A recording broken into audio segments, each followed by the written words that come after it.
चलिए तो हम लोग आज पॉलिटिकल साइंस का सेकेंड पार्ट करेंगे, यूनाइटेड नेशन ऑर्गेनाइजेशन के बारे में, मतलब संयुक्त राष्ट्र संघ के बारे में।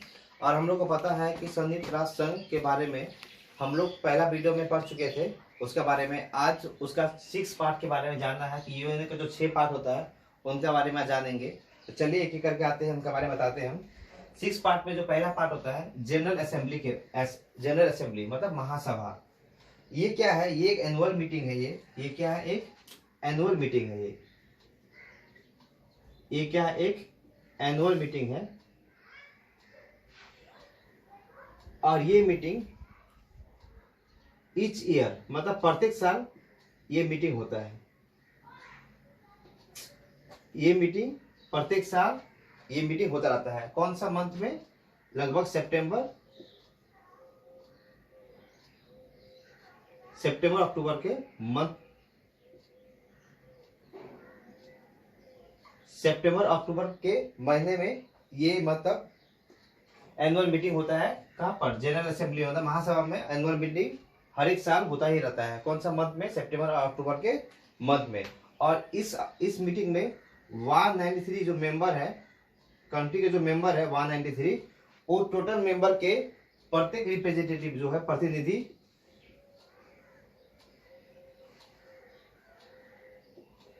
जो प्रत्येक रिप्रेजेंटेटिव है, प्रतिनिधि, वो सबको मौजूद होना पड़ता है। ठीक है। और इस मीटिंग में किसी एक को मतलब किसी एक को हेड रखा जाता है। किसी एक को हेड रखा जाता है।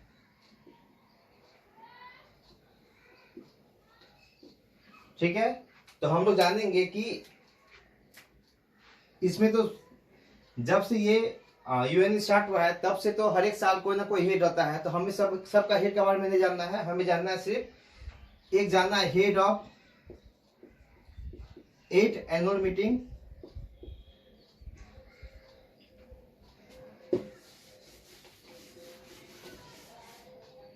एनुअल मीटिंग के बारे में। और एक जानना है अभी present, head of 75th annual meeting.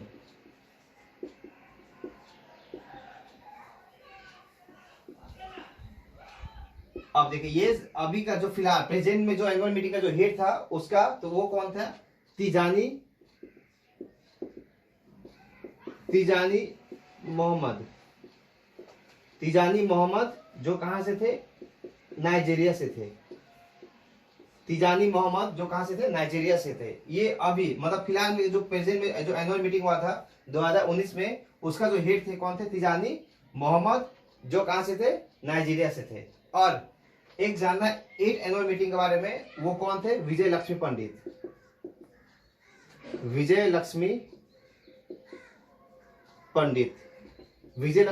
थे। और ये कहां से थे? इंडिया से थे। इसलिए हम लोग 8 का बारे में जाने, क्योंकि 8 में इंडिया की तरफ से ही हेड को चुना गया था। वो कौन था? विजय लक्ष्मी पंडित। ये कौन थे? ये जवाहरलाल नेहरू की बेटी थी। जवाहरलाल नेहरू की बेटी थी ये। ठीक है। इसीलिए हम लोग 8 एनुअल मीटिंग के बारे में जाने, इसमें कौन हेड था। बात समझ में आ गया? तो जनरल असेंबली के बारे में हम लोग को समझ में आ गया। अब हम लोग जानेंगे सेकेंड पार्ट जो था,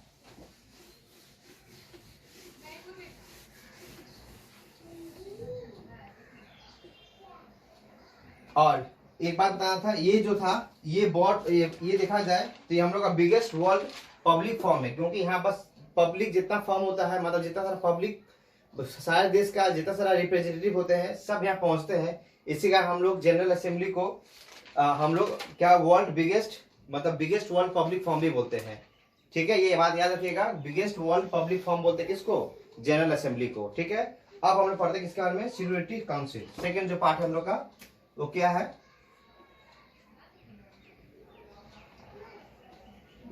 सिक्योरिटी काउंसिल। ठीक है। इसको हम लोग क्या बोलेंगे? ये हम लोग का सुरक्षा परिषद है। सुरक्षा परिषद मतलब ये सबसे मोस्ट इंपॉर्टेंट पार्ट अगर देखा जाए यूएनओ का, तो ये है सिक्योरिटी काउंसिल। यहाँ से ही चीफ एडमिनिस्ट्रेटिव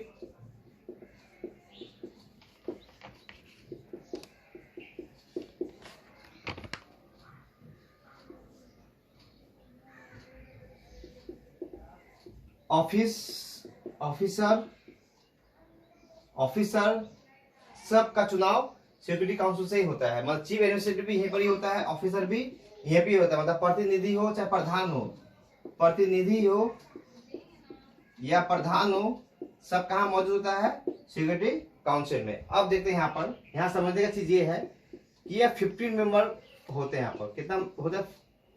15 मेंबर, और हर एक देश से एक ही मेंबर होगा। ठीक है, तो यहाँ पर क्या होता है? 15 मेंबर यहाँ पर मौजूद रहते हैं सिक्योरिटी काउंसिल में। अब देखिए 15 मेंबर के बारे में तो जानिए, ये बहुत इंपॉर्टेंट पार्ट है। देखिए 15 मेंबर में क्या नियम है? एक 5 मेंबर होगा एक जगह, और एक होगा 10 मेंबर। तो 5 और 10 मिलकर क्या हो गया? 15 मेंबर हो गया। देखिए 5 मेंबर जो होता है वो क्या होता है? परमानेंट होता है। ये जो 5 मेंबर जो होता है क्या होता है? वो परमानेंट होता है, मतलब फिक्स होता है, ये कभी चेंज नहीं होता ये 5 मेंबर। लेकिन ये जो 10 मेंबर है वो क्या होता है? टेम्पररी होता है। ये टेम्पररी होता है, मतलब ये अस्थायी होता है, और ये क्या होता है? अस्थायी होता है। मतलब ये जो 10 मेंबर होगा ये चेंज होता रहेगा, लेकिन ये जो 5 जो मेंबर होगा ये कभी चेंज नहीं होता है, और ये फिक्स होता है। ये 5 देश जो शक्तिशाली देश है वो कौन कौन सा है? एक है यूएसए, एक है यूके, एक है फ्रांस, एक है रसिया, और एक है चाइना। ये ऐसे 5 ऐसे शक्तिशाली देश है जो कभी भी चेंज नहीं होगा। मतलब 5 मेंबर में परमानेंट जो मेंबर है ये 5 देश है, यूएसए, यूके, फ्रांस, रसिया और चाइना। अब देखिए, अब समझिएगा इस चीज के बारे में। अब देखिए, और ये जो टेम्पोररी जो होता है इसका कार्यकाल, जो टाइम पीरियड होता है, कार्यकाल जो है टाइम पीरियड, वो कितना साल का होता है? 2 वर्ष का। मतलब जो मेंबर एक बार जो मेंबर होगा वो 2 वर्ष तक ही रहेगा। 2 वर्ष बाद क्या होगा? फिर से नया मेंबर ऐड होगा। ठीक है, यहाँ पर मेंबर क्या होता है? चेंज होता रहता है, लेकिन यहाँ पर मेंबर चेंज नहीं होता है। और इसी मेंबर के पास इसी मेंबर के पास कौन सा पावर होता है? Veto power.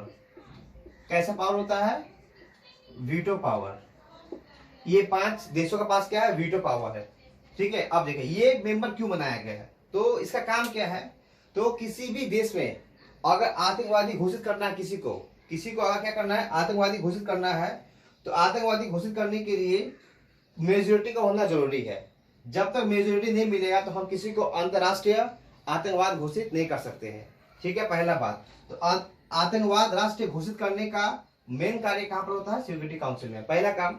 दूसरा, किसी का न्यूक्लियर बॉम्ब में अगर बैन लगाना है तो हमें यहाँ से मेजोरिटी पास करना होगा, तो ही जाके हम लोग उस देश का न्यूक्लियर बॉम्ब में क्या कर सकते हैं? बैन लगा सकते हैं। और किसी भी देश में अगर कुछ प्रतिबंध लगाना है तो उसका भी मेजोरिटी कहाँ से पास करना पड़ेगा? हमें सिक्योरिटी काउंसिल से ही पास करना पड़ेगा। जब तक यहाँ से पास नहीं होगा तब तक हम किसी भी देश में किसी का ऊपर कोई इल्जाम भी नहीं लगा सकते हैं, किसी को हम लोग अंतर्राष्ट्रीय आतंकवादी घोषित नहीं कर सकते, किसी का हम लोग न्यूक्लियर बॉम्ब में बैन भी नहीं लगा सकते। इसी कारण इन सभी कार्य के लिए मेजोरिटी होने का जरूरी है। अब मेजोरिटी कैसे चेक करते हैं? देखिए, तो मेजोरिटी पावर कैसे चेक करेंगे? मेजोरिटी पावर चेक करने का तरीका क्या है? देखिए, मेजोरिटी पावर का तरीका है, मान लीजिए कि टोटल मिला के कितना मेंबर है? 15। टोटल मिला के कितना मेंबर है? 15। और 15 में मानिए 9 वोट मिला। 15 में कितना वोट मिला? 9। लेकिन 9 वोट में से इंक्लूडिंग है कौन सा? ये total 5 country, 5 veto country.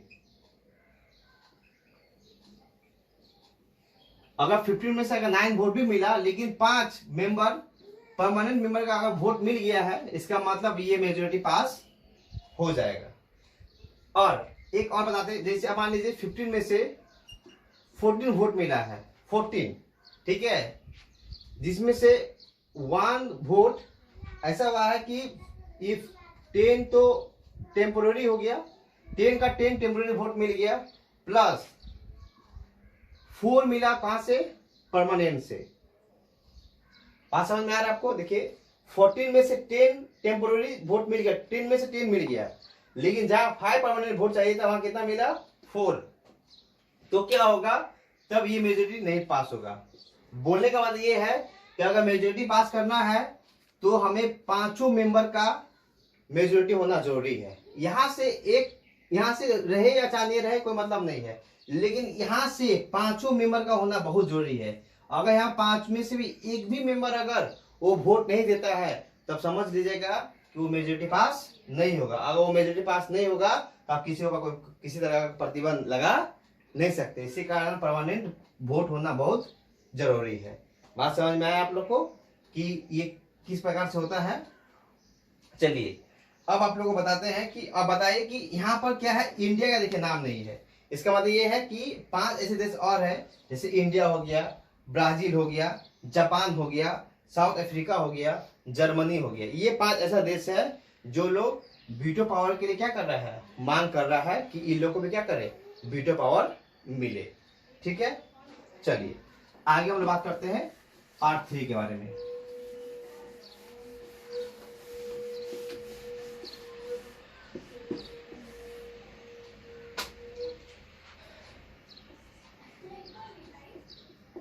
Third जो पार्ट है वो है हम लोग का international court of justice, ICJ। International court of justice मतलब अंतरराष्ट्रीय न्यायालय। अंतरराष्ट्रीय न्यायालय।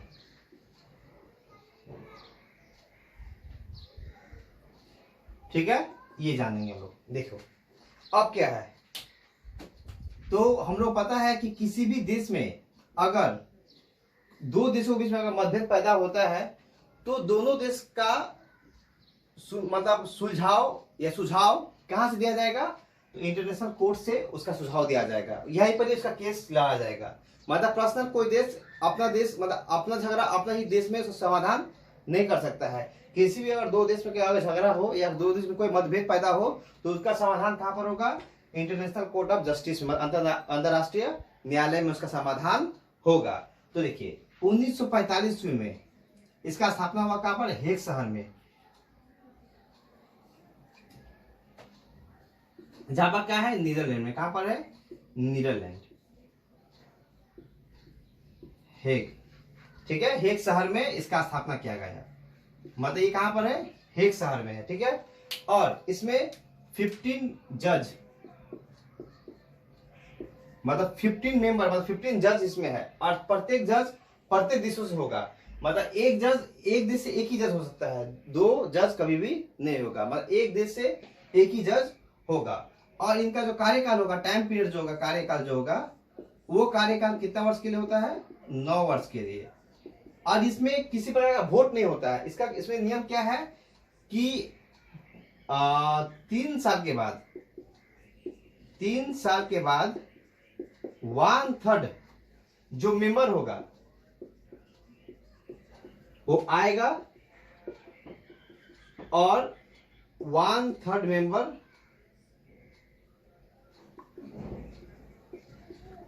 चला जाएगा।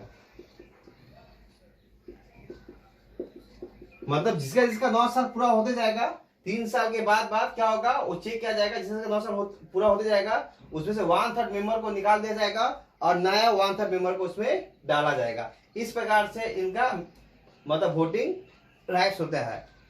जिस प्रकार से राज्यसभा में किया जाता है ठीक उसी प्रकार से यहाँ पर भी चलता है। और राज्यसभा के बारे में आप लोग को बाद में बताएंगे क्या होता है, लोकसभा क्या होता है, विधानसभा क्या होता है, राज्यसभा, उनके बारे में बाद में। अभी हम लोग बात करें किसके बारे में? यूएनओ के बारे में।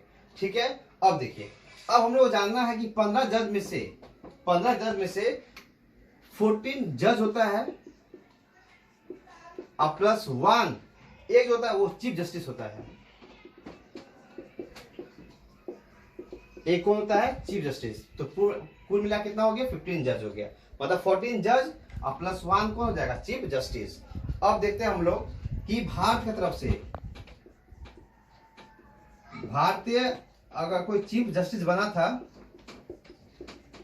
भारतीय को चीफ जस्टिस बना है तो उसका नाम क्या है? उसका नाम है नागेंद्र सिंह।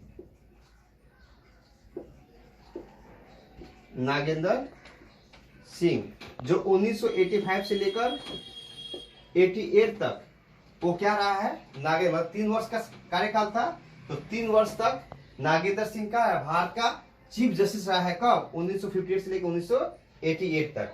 ठीक है। और भारतीय जज के रूप में, जो है, जो थे, अभी वर्तमान में जो है भारतीय जज के रूप में, वर्तमान में प्रेजेंट में जो है वो कौन है? वो है दलबीर सिंह। दलबीर सिंह, ठीक है, वानरी। दलबीर सिंह वानरी जो है वो अभी प्रेजेंट में भारतीय जज के रूप में कौन है? दलबीर सिंह वानरी।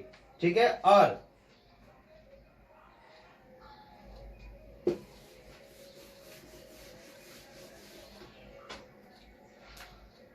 चीफ जस्टिस जो है वो अभी कौन है? तो वो है रोनी। कौन है? रोनी अब्राहम। रोनी अब्राहम जो कहां से है? फ्रांस से है। रोनी अब्राहम जो कहां से है? फ्रांस से है। ठीक है, समझ में आ गया इसका? चलिए, अब हम लोग का पार्ट 3 हो गया। अब हम लोग आते किसमें? पार्ट 4 में।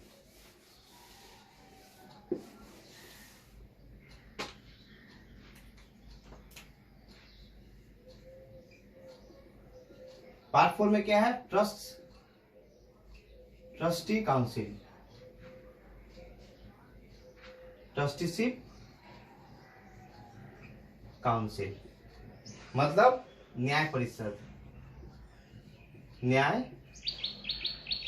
परिषद, ठीक है। चलिए इसके बारे में जानते हैं। ये कुछ भी नहीं है, बस ये एक ट्रस्टी के लिए किया गया था।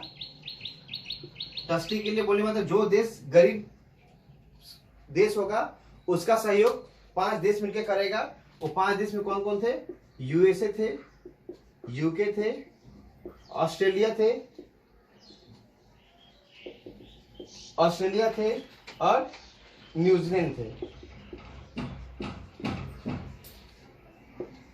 ठीक है, ऐसे देश है यूएसए, यूके, ऑस्ट्रेलिया, न्यूजीलैंड, ऐसे 4-5 देश थे जिन्होंने क्या किया थे? अपना सहयोग बोला था कि कोई भी देश में अगर गरीबी होगा तो वो गरीबी को दूर करने के लिए ये लोग के द्वारा क्या किया जाएगा? सहायता किया जाएगा। लेकिन प्रॉब्लम समस्या यहाँ पर आने लगा कि ये लोग जिस देश में सहयोग करते थे वो ही देश क्या करते थे? इनको उतना ही वोट देता था। तो इससे क्या हो गया? मतभेद पैदा होने के कारण ये ज्यादा दिन तक चल नहीं पाए, इसका ज्यादा यूज दिखाई नहीं दिया। ठीक है, इसी कारण बस ये ट्रस्टीशिप काउंसिल इसलिए बनाया गया था, वो गरीबों देशों को सहयोग करने के लिए, जिसमें से 4-5 देश सामने आए थे, यूएसए, यूके, ऑस्ट्रेलिया, न्यूजीलैंड, ये सब देश। ठीक है, पर इसमें खाली ये जानना है। फिर पार्ट जो 5 था हम लोग का, वो पार्ट 5 क्या था हम लोग का? Economics and social council. ठीक है, आर्थिक और सामाजिक परिषद, आर्थिक और सामाजिक परिषद, ये चीज आया। अब इसमें क्या था? इसमें कुछ नहीं थे, ये तो नॉर्मल, इसमें कुछ नहीं जानना, खाली जानना है कि इसमें 54 मेंबर थे टोटल। इसमें टोटल कितना मेंबर है? 54 मेंबर है। और ये लोग का टाइम पीरियड कितना है? 3 वर्ष का है। और यहाँ पर क्या वर्क होता है? बस इकोनॉमिक्स और सोशल को लेकर, मतलब आर्थिक और सामाजिक को ध्यान में रख के ये पार्ट 5 को बनाया गया था। और जो पार्ट 6 है, जो